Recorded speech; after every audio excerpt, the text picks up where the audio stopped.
Okay, it's Got Gaming here, back today with another video. Now you can already see in the top left corner, we're back on this subject.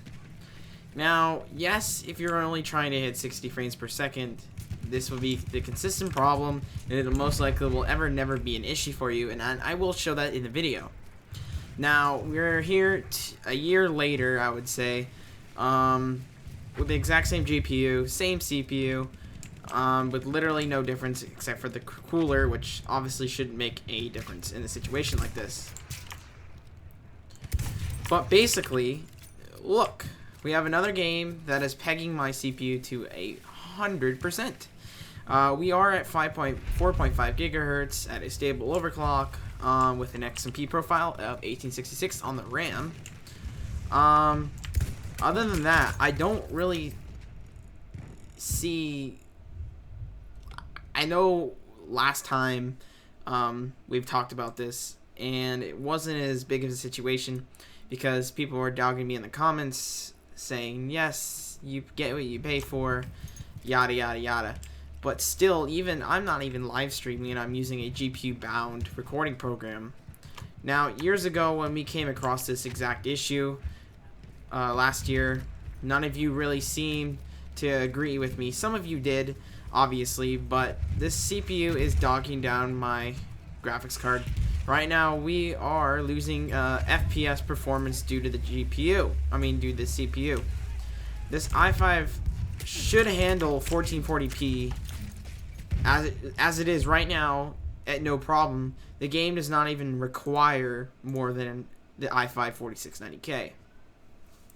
I know we're playing in ultra settings, maxed out, and we're trying to achieve a 1440p 144Hz refresh rate, but still, no matter what, we max out the entire CPU, which means this CPU is no longer powerful enough for modern day games, in my honest opinion. This is one of the only games that I've played so far, other than, what was it called? Star Wars Battlefront, that uses the same game engine, that's been a problem. Now, I know I shouldn't be complaining because this is what I paid for, but you guys gotta remember that this GPU should not be bottlenecked by this CPU. Now, most games nowadays are GPU intensive, and it seems to me that obviously this game is quite CPU intensive. This CPU is not that old, to be honest with you, and me running at this clock speed, I don't think I should be dogged down by the performance. Now, I know I shouldn't be complaining. I mean, like, it works. I still get over 60 frames per second, but I'm not getting the full potential out of the monitor that I paid for. Now, you're probably saying, why didn't you just go with a better CPU? But we see that wasn't a problem because people didn't say that this would be a problem with this particular processor literally 4 or 5 years ago. Or, I mean, not 4 or 5 years, like 2 or 3 years ago. This CPU, 2 or 3 years ago, would have been the best of the best at 1440p. Now, what I'm basically saying is, now in 2017, this processor, in my opinion, is no longer a good gaming CPU for over 144Hz games and games that require more than 1080p. Now, don't get me wrong, I didn't say this game requires 1080p, but it does require a better CPU to run at 1440p ultra settings. Now, I will go ahead and place it right now to 60 frames per second only through settings.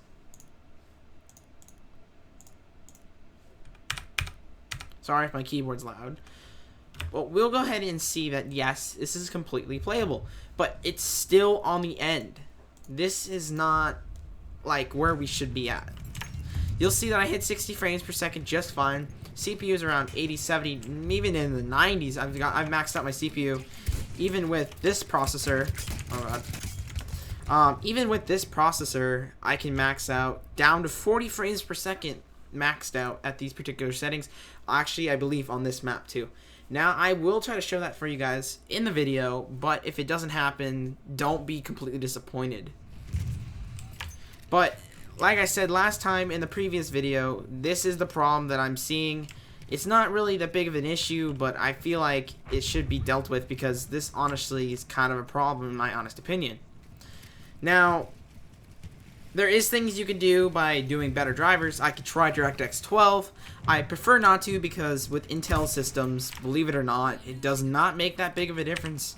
We were hoping to a 4 to 5% increase in the actual overall performance of these particular processors with DirectX 12. Now, that's not happening. Because of all these performance hits I'm getting, and I really do want the best performance out of my computer, I will be upgrading to the i7 4790K. Now, yes, I think that's going to be a good idea because I will be able to render my content a lot easier and quicker, and I do think that that particular situation would definitely help with my case. I believe Battlefield 1 would definitely run at higher settings. I'm just not quite sure if it would quietly help. It should. I'm going to go ahead and test it on a friend's computer with a 1080 at 4K.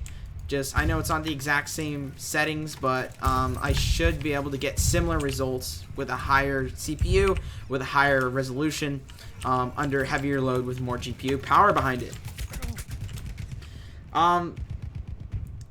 Yes, last time I talked about this subject, it was due to how this processor could not handle live streaming that well. Now, that was a year ago. Yes, it's still true. Like, there is problems with this CPU and GPU combined.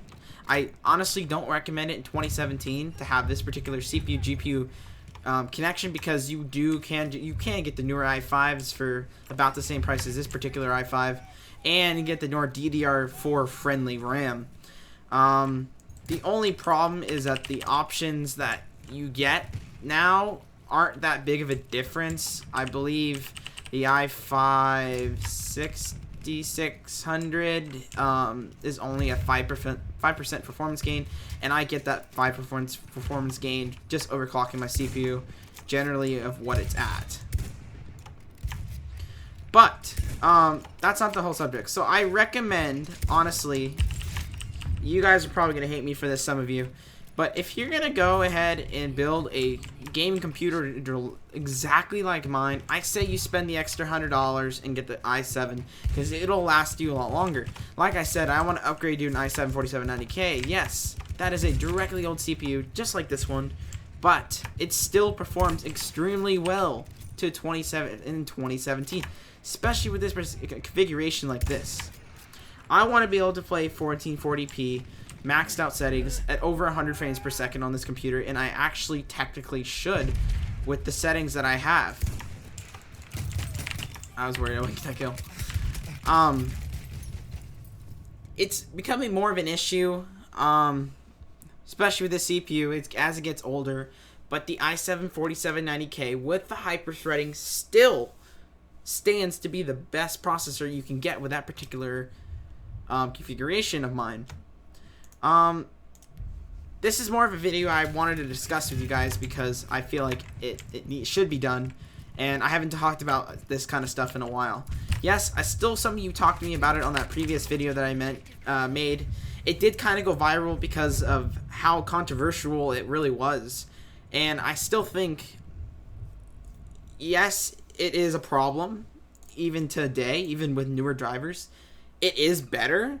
GTA 5, for example, is definitely a lot better. I can even play at 1440p with the exact same settings, and I won't have that problem like I did when the 1070 launched. But honestly, the 1070 is too fast for the i5 4690K in most modern day titles, no doubt about it. Mark my words, you can fight with me in the comments all day you want, but it's true. I'm at a 4.5 gigahertz overclock, and it cannot handle Battlefield 1. And that is completely true. Whether you guys like to say it or not, that is what was controversial last year, and it still is controversial now. Yes, I completely agree on the side that it's too slow, but a lot of you disagree, but I don't care. In this situation, I do believe the i5 4690K is too slow for the modern day GTX 1070. Yes, drivers have increased with better performance, but again, with Vulkan, the API did not help. That a lot of you were saying that would, and honestly, the API DirectX 12 was just kind of disappointing.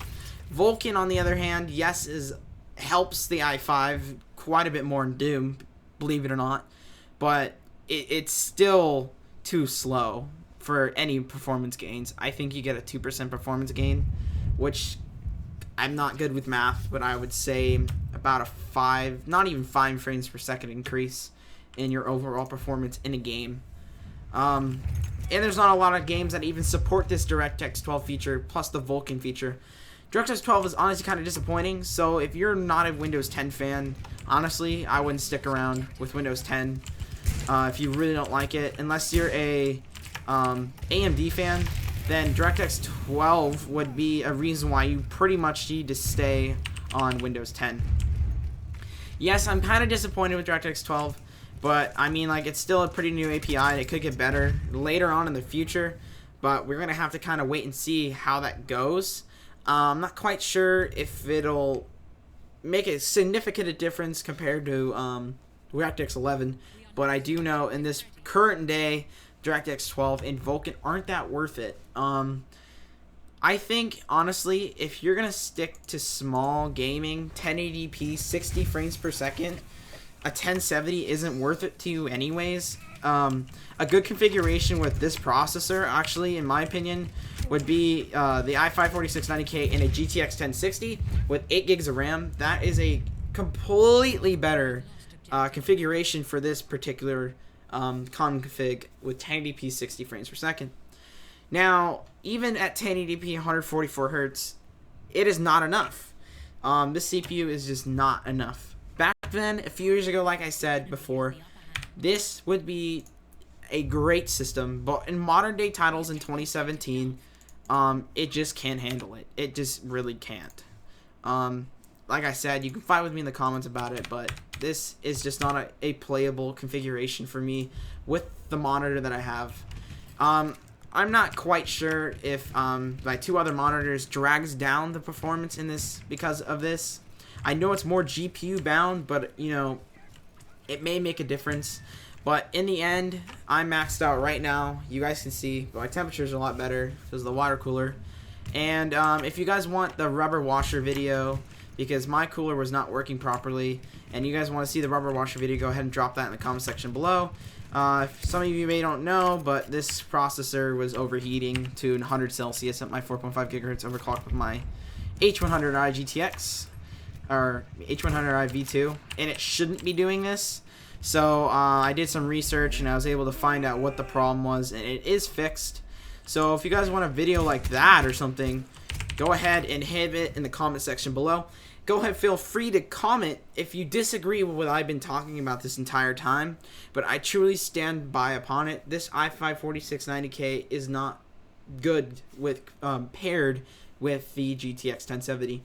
Now the news to the channel, like I said, I will be getting the i7 4790K for increased performance. I will be overclocking that to 4.5 gigahertz as well, and I will be picking up a GTX 1080 Ti within the next 6 months. I do at least plan on that, and you guys will see that towards the channel. Now I am going to sell the 1070, I think, because it will give me so like if I were to get a 1070, sell my 1070, it would only cost me $350 for the new 1080 Ti, and if I were to pick up another 1070, that would be $350. But we all know the problems with SLI. At least, hopefully, some of you guys know the problems behind SLI. SLI honestly isn't that worth it. Again, that's another subject of another video if you guys are interested in that video. But in modern day society, modern day games, SLI isn't worth it, and I have somebody to back me up on that with an i7 4790K system with 16 gigs of RAM, and he had 2 980s in SLI, and it was a big problem, especially with the VRAM at higher settings. At lower settings, you would be on the 200 frame mark, but if you bump up the settings, then you run out of VRAM, and that's a whole nother subject. Like right now, we're at 4 gigs of VRAM. If he was on SLI, you would be destroyed.